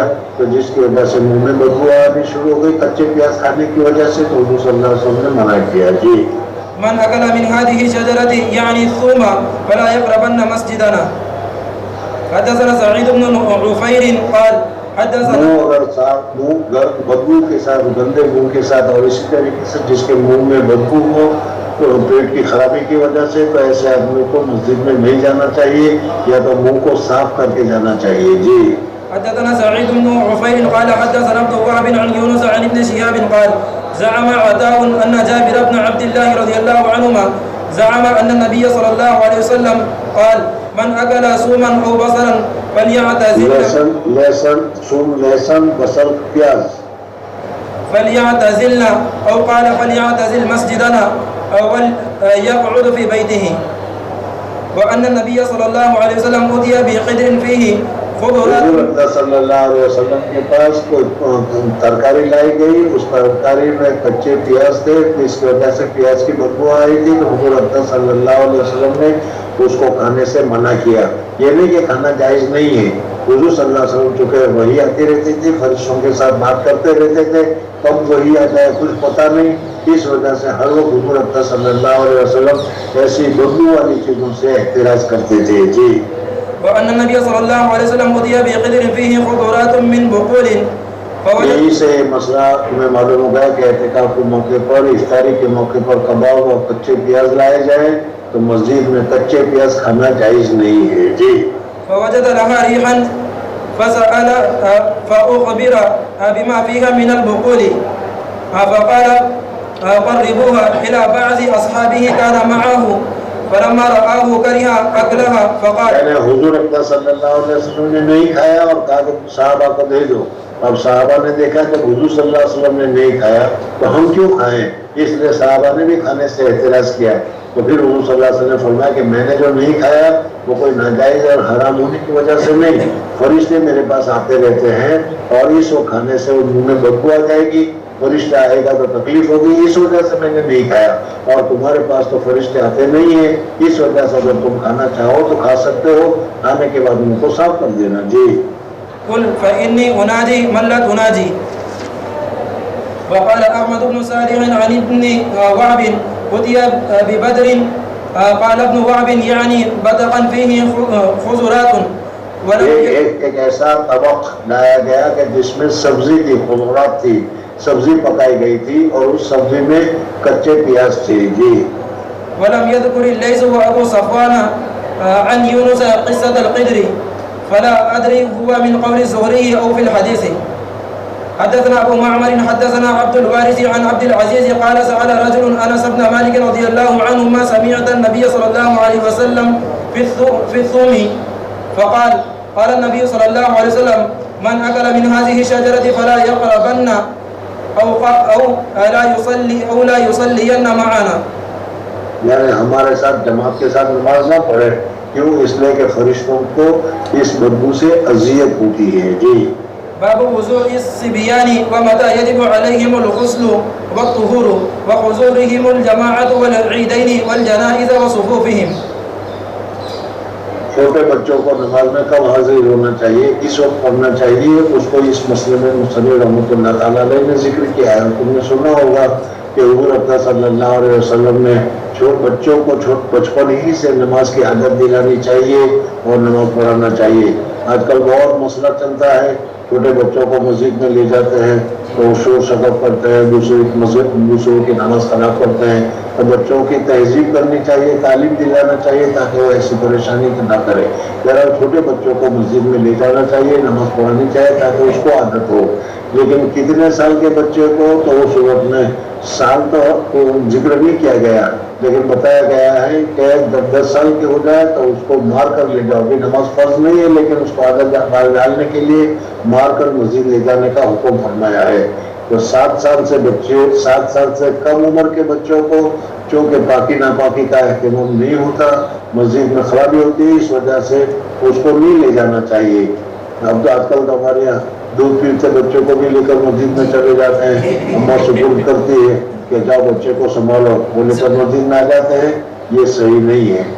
اور پھر کیا ہے، جب پاکی ناپاکی کا اہتمام ہونے لگے، 7 سال کے بچے کو امتاً پتہ چل جاتا ہے پیشاب پاخانے کا، تو پھر اس صورت میں ایسوں کو مسجد میں لے جانا چاہیے. درست ہے. جی حدثني محمد بن المثنى قال حدثنا غندر قال حدثنا شعبة قال سمعت سليمان الشيباني قال سمعت الشعبي قال أخبرني من مر مع النبي صلى الله عليه وسلم على قبر منبوذ فأمهم وصفوا عليه فقلت يا أبا عمرو من حدثك؟ قال ابن عباس رضي الله عنهما.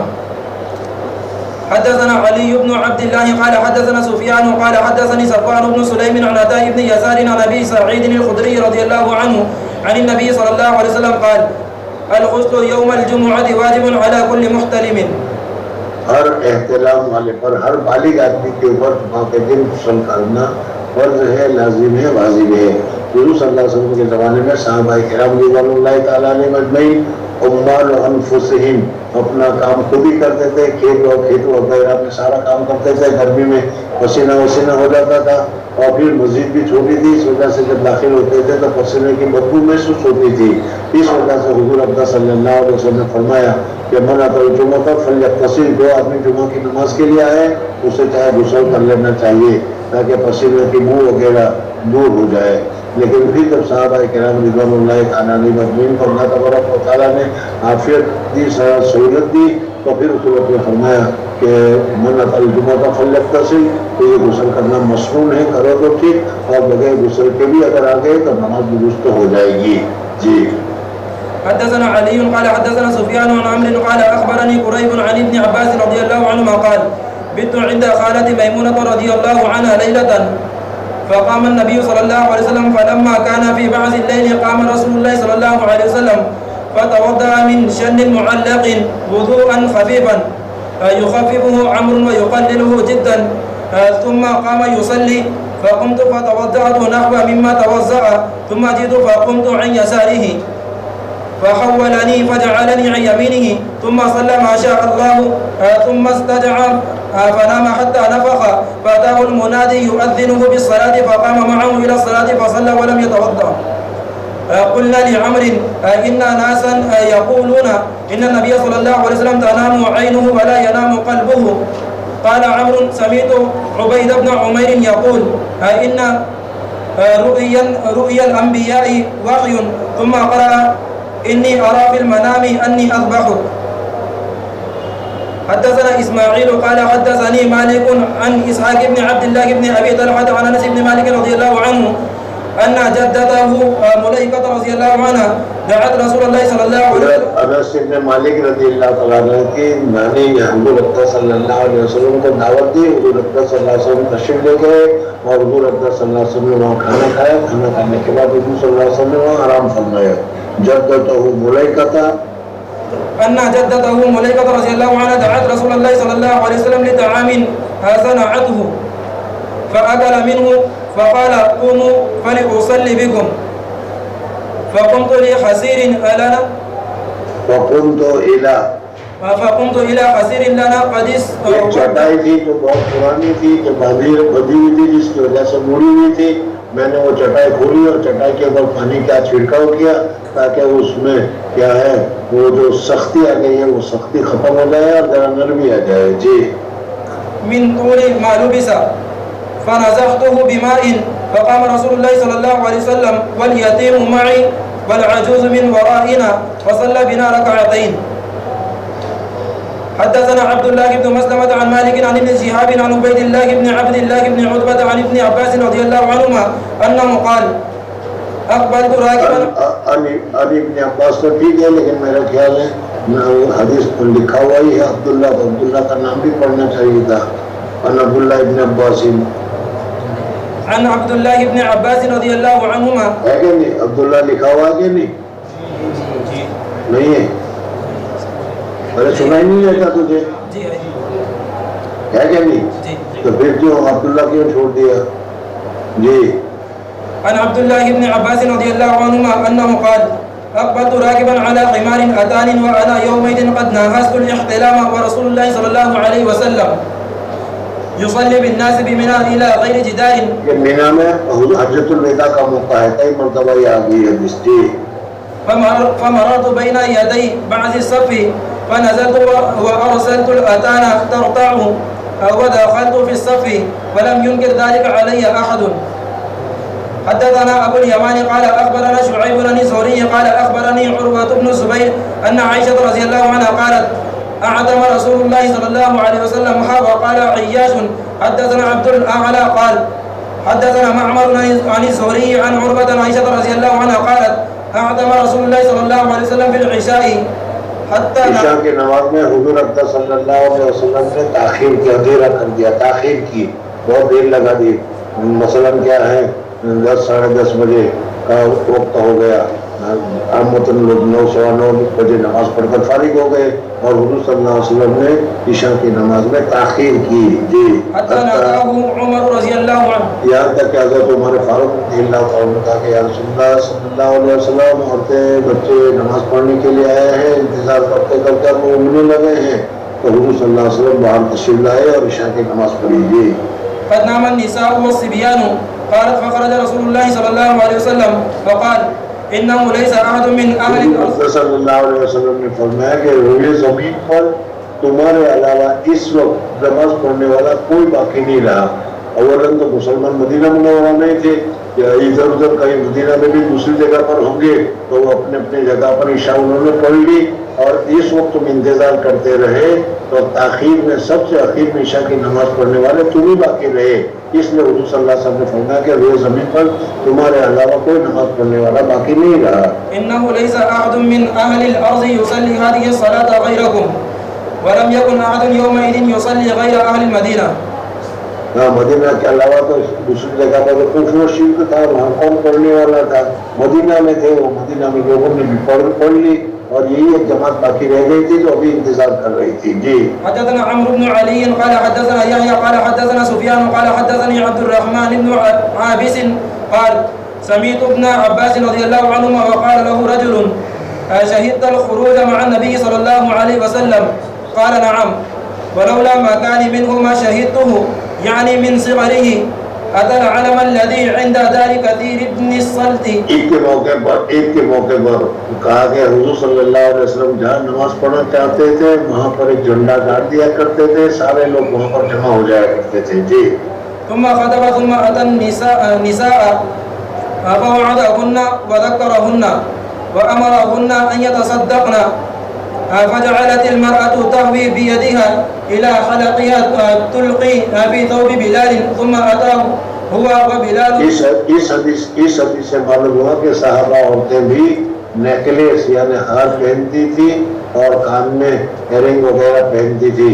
کہ حضرت جبرائیل نے جب کہا تو انہوں نے اپنا اپنا زیور جو گلے میں اور کان میں پہن رکھا تھا وہ نکال کر صدقہ کرنے لگی. جی. ثم أتاه هو وبلال رضي الله عنه البيت. باب خروج النساء الى المساجد بالليل والغلس. ہاں، رات کے اندھیرے میں مسجدوں کی طرف عورتوں کے لیے کہنا حضور صلی اللہ علیہ وسلم کے زمانے میں عورتیں جایا کرتے تھی، اس لیے جائز تھا اور جائز ہے. اور حدیث میں بھی آیا کہ عورتیں اگر مسجد میں جائے تو اس کو منع نہیں کرنا چاہیے. لیکن حضرت عائشہ صدیقہ رضی اللہ تعالیٰ عنہ فرماتی ہے کہ حضور صلی اللہ علیہ وسلم کے زمانے میں جو عورتوں کی حالت تھی، حضور صلی اللہ علیہ وسلم کے انتقال کے بعد عورتوں کی حالت میں تبدیلی آنی شروع ہو گئی. جو حیا، جو شرم اور جو باتیں تھی حضور صلی اللہ علیہ وسلم کے زمانے میں تھی وہ بہت تھی. پھر حضور صلی اللہ علیہ وسلم کے زمانے کے بعد اس میں کمی آنی شروع ہو گئی، فیشن بھی کچھ شروع ہو گیا. حضرت عمر فاروق رضی اللہ تعالیٰ عنہ کہ اپنی بیوی جو تھی وہ بیوی کو مسجد میں جانے سے منع نہیں کر سکتے تھے، اس لیے کہ حضور اکرم صلی اللہ علیہ وسلم نے عورتوں کو مسجد میں آنے سے روکنے سے منع فرمایا تھا. اس وجہ سے حضرت عمر فاروق رضی اللہ تعالیٰ عنہ اپنی بیوی کو مسجد جانے سے روک نہیں سکتے تھے. کہہ دیتے تھے کہ مسجد کی جانے کی جگہ پر تم گھر میں پڑھو، وقت اچھا نہیں ہے، زمانہ اچھا نہیں ہے، رات کا اندھیرے میں اچھا نہیں ہے. لیکن وہ عورت مانتی نہیں تھی، وہ کہتی تھی کہ تم منع کر دو تو میں نہیں جاؤں گی، اور منع کر نہیں سکتے تھے. ایک مرتبہ حضرت عمر فاروق رضی اللہ تعالیٰ عنہ نے اندھیرے کا فائدہ اٹھاتے ہوئے بیوی جا رہی تھی، پیچھے سے ذرا سے پکڑ کے چھوڑ دیا. دوسرے دن سے بیوی نے مسجد جانا چھوڑ دیا. پوچھا بھائی کیوں نہیں جا رہی؟ کہا کہ میرا خراب ہو گیا. بہرحال اس وجہ سے، اور یہ تو 1400 سال پہلے کی بات ہے. اب اس 1400 سال میں عورتوں میں فیشن کتنا آ گیا، بے حیائی کتنی بڑھ گئی، اور فتنہ کتنا بڑھ گیا، اور حالات کیا ہو گئے وہ ہمارے سامنے ہے. اس وجہ سے فقہا نے عورتوں کو مسجد میں جانے سے منع کیا ہے، مکروہ تحریمی کہا ہے. اس وجہ سے عورتوں کو مسجد میں نہیں جانا چاہیے نماز پڑھنے کے لیے. اپنے گھروں میں، اور گھروں میں بھی جو زیادہ پردے والی جگہ ہو وہاں پر جا کر اس کو نماز پڑھنی چاہیے. جی حدثنا ابو اليماني قال اخبرنا شعيب بن الزهري قال اخبرني عروة بن الزبير عن عائشة رضي الله عنها قالت اعدم رسول الله صلى الله عليه وسلم بالعتمة حتى ناداه عمر رضي الله عنه. عشاء کی نماز کو کہتے ہیں. امتا تم پڑھ رہے تھے اس لیے میں سمجھا کہ شاید اتما کا معنی معلوم نہ ہو. اتما عشاء کی نماز کا نام ہے، صحیح نام عشاء ہے، پہلے اتما کہا جاتا تھا. تو عشاء کی نماز کا یہ واقعہ ہے. حتى ناداه عمر رضي الله عنه نام النساء والصبيان فخرج النبي صلى الله عليه وسلم فقال ما ينتظرها أحد غيركم من أهل الأرض ولا يصلى يومئذ إلا في المدينة وكانوا يصلون العتمة فيما بين أن يغيب الشفق إلى ثلث الليل الأول.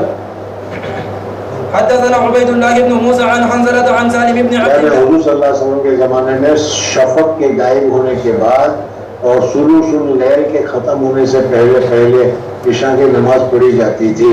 میں نے پہلے تمہیں بتایا تھا تقریباً 10 ساڑھے 10 بجے کا وقت ہوتا ہے.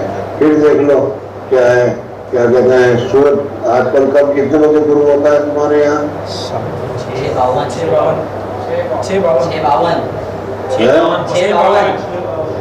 6:52. چلو 7 بجے سمجھ لو.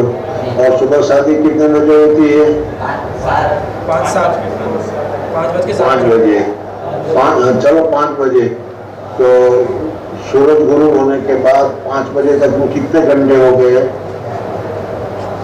7 5 12 اور 5 دوسرے 5 5 10 گھنٹے ہو گئے کہ نہیں؟ 10 گھنٹے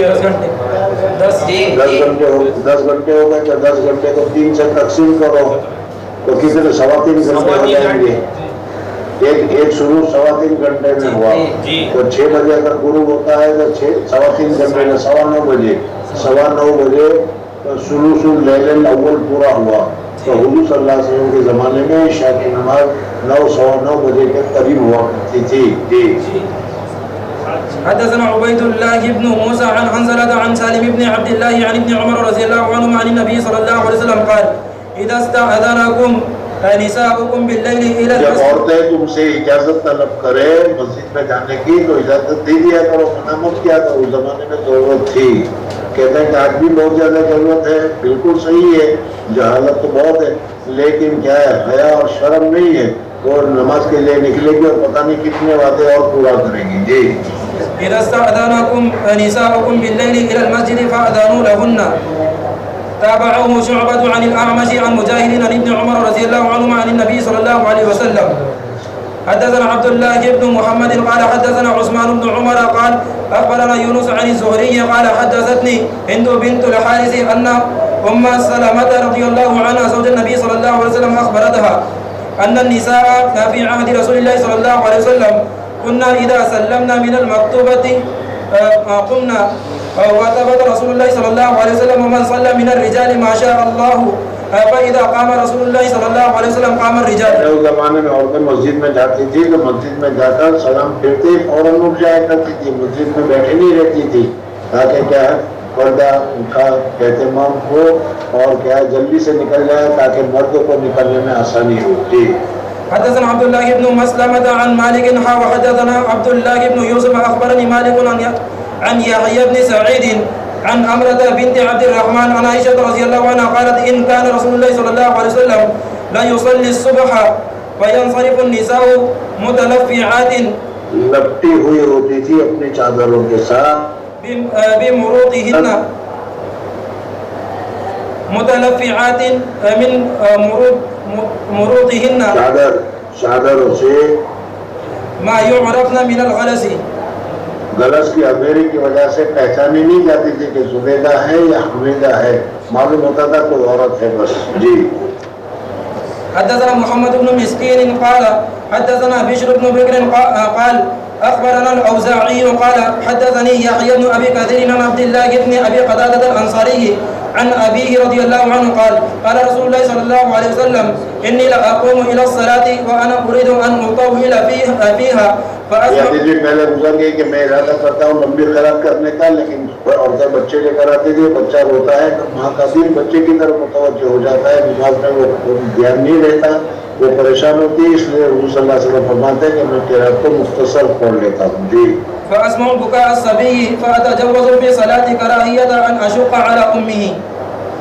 حدثنا عبد الله بن يوسف قال أخبرنا مالك عن يحيى بن سعيد عن عمرة عن عائشة رضي الله عنها قالت لو أدرك رسول الله صلى الله عليه وسلم ما أحدث. یہ حضرت عائشہ صدیقہ رضی اللہ تعالیٰ نے فرماتی ہے حضور صلی اللہ علیہ وسلم کے انتقال کے وقت حضرت عائشہ صدیقہ رضی اللہ تعالیٰ نے عمر 18 سال تھی, اور پھر 68 سال کے بعد حضرت عائشہ کا انتقال ہوا تو 50 سال زیادہ زندہ رہی.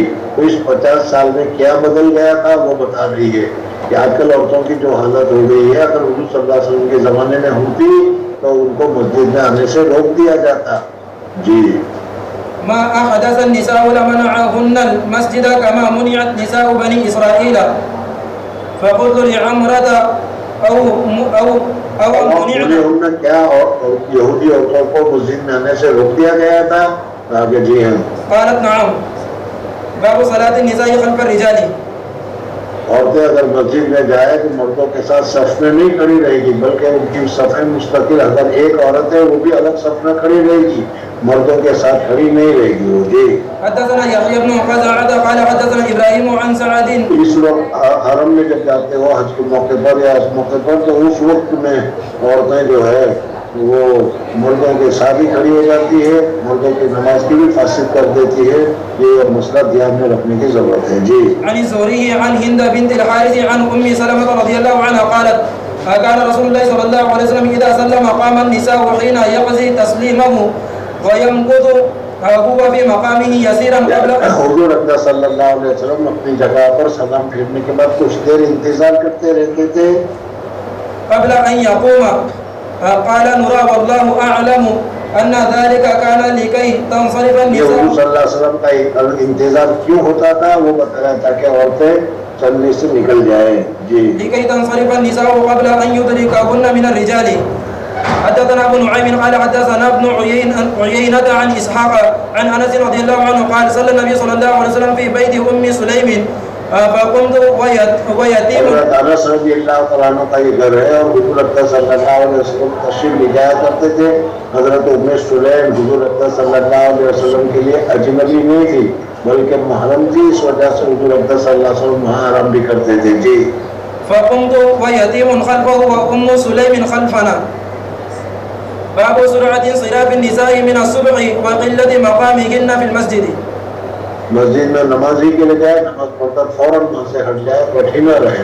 جی حدثنا يحيى بن موسى قال حدثنا سعيد بن منصور قال حدثنا فليح عن عبد الرحمن بن القاسم عن أبيه عن عائشة رضي الله عنها أن رسول الله صلى الله عليه وسلم كان يصلي الصبح بغلس فينصرفن نساء المؤمنين لا يعرفن من الغلس أو لا يعرف بعضهن بعضا. باب استئذان المرأة زوجها بالخروج إلى المسجد. عورتوں کو مسجد میں جانے کی شوہر سے اجازت طلب کرنی چاہیے. جی. حدثنا مسدد قال حدثنا يزيد بن زريع عن معمر عن الزهري عن سالم بن عبد الله عن أبي رضي الله عنه عن النبي صلى الله عليه وسلم قال إذا استأذنت امرأة أحدكم فلا يمنعها. جزاک اللہ. بہت اچھا. السلام علیکم. وعلیکم السلام ورحمۃ اللہ وبرکاتہ.